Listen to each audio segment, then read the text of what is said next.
What's up, Warlord Squad? My name is Anime Warlord. Welcome back to the channel. So for today's video, I'm going to be showing you the stuff that arrived today. Now, unfortunately, I already opened the packages, so I'm sorry for killing the suspense for you guys, but I promise I will not do that for future hauls. Alright, just bear with me.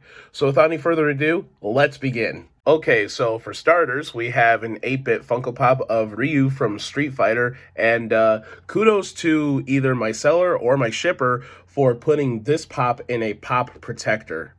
That looks really, really nice. I really love the details on this Funko Pop right here. I also love how the Hadouken is also 8-bit. I think they were going for like a Street Fighter 2 approach or something like that. But either way, this is a really, really cool pop.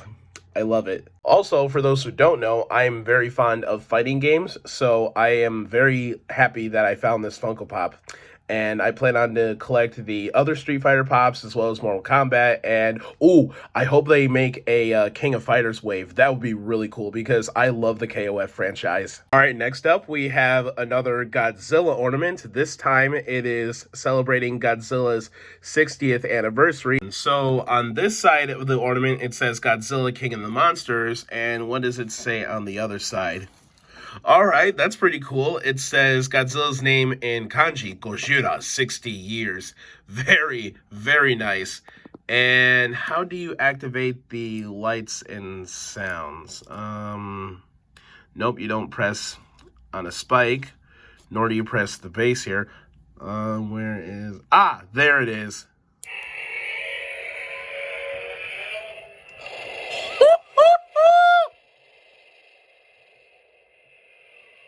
Oh, that's pretty sweet.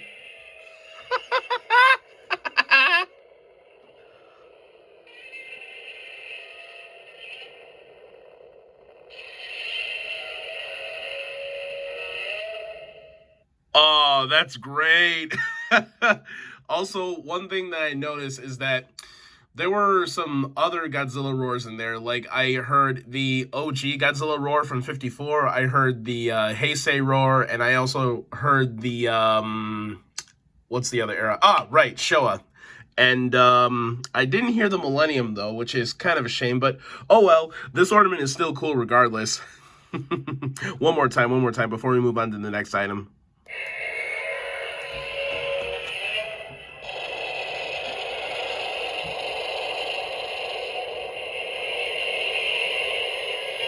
Yeah, that is fucking beautiful.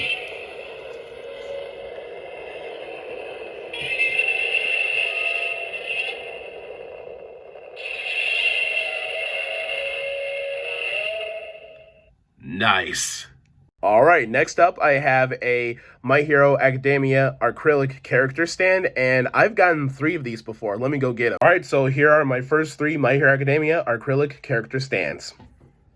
First up, I have Witch Ochako Uraraka. She looks so cute in a witch outfit, doesn't she?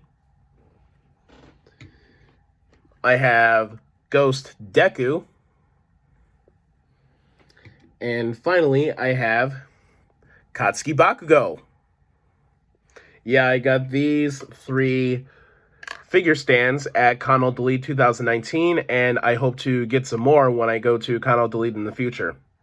Honestly, I have no idea where I'm going to put this thing. I'm probably going to put it on my desk out of all places. Because I think our acrylic character stands will look really cute on your desk. I'm going to put this together right now, so give me a moment. All right, there we go, guys. It's out of its box, and it's all put together. That looks really cool. I love it. Got a majority of the students from Class 1A. You got Kirishima, you got Todoroki, you got Tenjei Ida, you got Katsuki Bakugo, of course. You got Tsuyu Asui. I told you to call me Sue. Right, sorry, my bad. And then next we have Ochako Uraraka, and finally we have Izuku. All right, next up we have a Bakugan item right here, and this is a Bakugan Deca Trap from New Vestroya. And as you can tell, it's a Deca Metal Fencer. Oh man, I have always wanted one of these Deca Bakugan. I have never owned a Deca in my life, and now, a decade later, I finally own my first Deca. Alright, so I took Metal Fencer out of his box, and oh my god, this is bringing back so many memories for me, you have no idea. And at first I thought the trap was bigger than my hand, but no, my hands are bigger than the trap. But It is bigger than the card, so obviously you need like one of the deck of cards. God only knows where I can find those now. So let's see what he looks like when he is in his, Bakugan form. All right, I found the magnet, and here we go. 1, 2, 3, go. Whoa! Can we get an instant replay on that shit? Go. Yeah. Damn, look at the size of this thing, dude. Take us up the whole small card. Wow. My first deck of Bakugan, and I am already amused. Now, I think Metal Fencer is made to resemble either a spider or a scorpion. Main reason why I think a scorpion is because, he's got that laser thing in his tail, so he can just sting his opponents, if you will. All right, now that was awesome. I am so glad that I am collecting Bakugan again. I may feel old as hell, but you know what? Fuck it, I don't care. All right, next up, I have 2 random Pokemon cards here. I have Meowth and a Rotom Bike. And I have some random Yu-Gi-Oh cards too. The first one is Performal Card Gardna. That one looks really cute. Salmon Gray Burning Shell. And Crusher Run. And on the subject of Yu-Gi-Oh cards, I have 2 Yu-Gi-Oh OCG cards over here. I have Mystic Tomato. Yeah, that's what it looks like in Japan. I don't know why they had an issue with this card internationally, because as you all know, they changed it from this to this. Yeah, I have no idea why they changed it. Maybe jack-o'-lanterns are a problem somewhere internationally that I'm not aware of? Either way, it's ridiculous censorship at its best. The last OCG Yu-Gi-Oh card that I have here in my hand is The Last Day of Witch. Now, if I can remember correctly, I think the backstory behind this card is that the card art was inspired by a very grim time in history, and that was the Salem Witch Trials. And it's a lot of fun to collect Japanese Yu-Gi-Oh cards because it's pretty cool to show newcomers to Yu-Gi-Oh what cards look like in Japan compared to what the cards look like over here in the West. Alright, let's keep this Yu-Gi-Oh train going, shall we? Next up, I have 2 Yu-Gi-Oh button pins.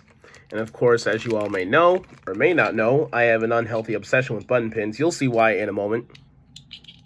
So for the first button pin that I have is Witch of the Black Forest.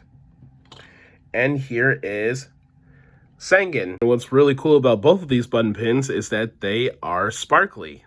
That is nice. Reminds me of a secret rare. Yeah, when I said that I had an unhealthy obsession with button pins, I was not lying. These are all my button pins that I have collected from various different fandoms. Like, look at this. Here's The Incredibles. Here's Toy Story. Himoto Umaru-chan. Five Nights at Freddy's.